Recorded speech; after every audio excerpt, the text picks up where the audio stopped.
Hey guys, welcome back to my channel. Happy New Year and happy 2021. I'm bringing you my first client tutorial for the year.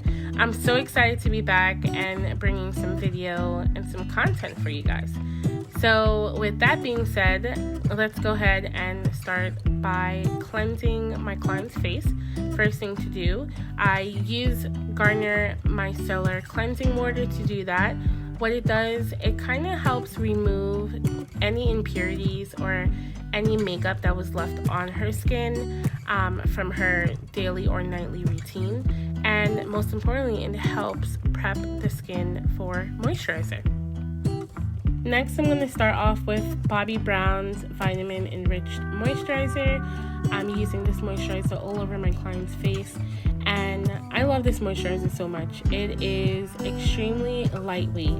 It smells really good. It's not like a strong scented moisturizer, and what it does, it helps even out the skin, smooths out the skin, and gets it ready for your next step. In this case, it might be foundation or anything else that you want to apply. Okay, so right after that, I'm gonna hydrate the under eye and reduce a little bit of the puffiness. So with that, I'm using my Sephora Brightening Under Eye Cream. The formulas in this product, it does have caffeine in it, so it gives it like a tingling feel that helps lessen the puffiness. Right after that, I'm gonna use my Coverfx Blurring Primer. This is gonna help out with smoothing out the skin, any pores or fine lines that she may have, and also prep the skin for prevention of oiliness or any sweating that may come out throughout the day.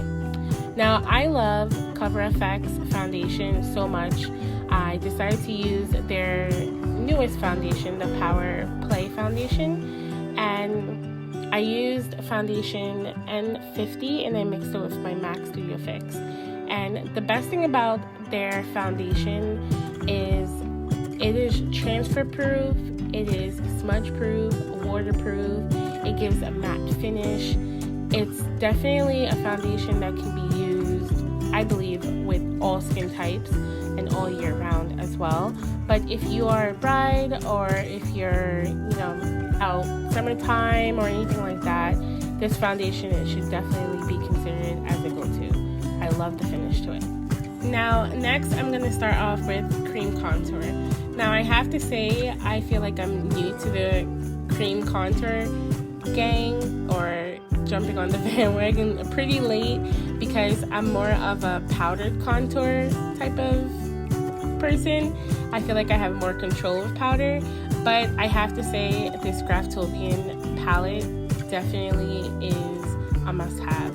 I heard that you can use it for foundation, you can use it for concealer, and just love how blendable or how it blends easy with it. So it's definitely a must-have in your kit. Now for the opposite of contour, we're gonna highlight. I have been loving Tarte shape concealers. I know there's been a lot of back and forth with their products, but I'm a ride or die. I love their products. I love how full coverage it is. It also doesn't feel heavy on the skin. It's also easy to blend. Definitely my favorite.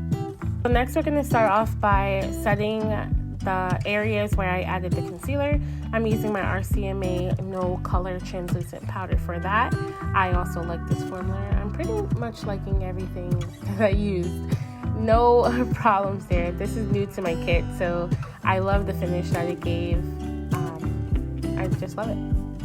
I'm going to use my Morphe blush palette to help bring back some warmth into the skin, some color. I'm using MUA and also Provocative. And I'm going to start off by using brow powder first for the brows. I used this product, and if I do get the name of the product, I'll be sure to mention it down below. But I used it to basically define the brows and help give me a shape. And then I followed right in for more definition with my Benefit Precisely My Brow. And I think I used 3.75 with that.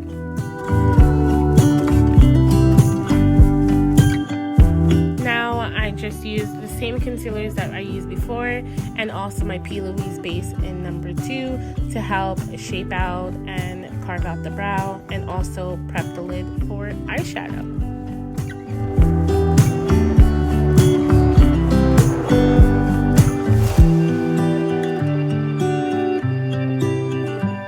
Now to start off with eyeshadow. So I'm using Natasha Denona eyeshadow palette called Biba, and I have to say this is the first time I've ever used any product from her line. I am happy that I did pick this palette though, because one, it's definitely versatile. You can use it for soft glam in this case, or you can use it for like darker, going out, more dramatic glam. But the color payoff for these shadows are amazing. So it was definitely worth the buy. I'm happy that I have it in my kit, and I can't wait to use it again on future clients.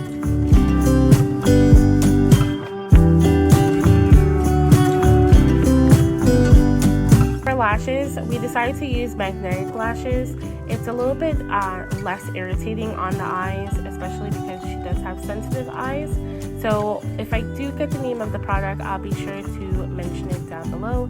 That way, if anyone who's interested can check it out. Right after that, I'm using my Cork lip liner from MAC, and then I believe I jump right in with KKW's Honey Nude or Honey Nude 2.5.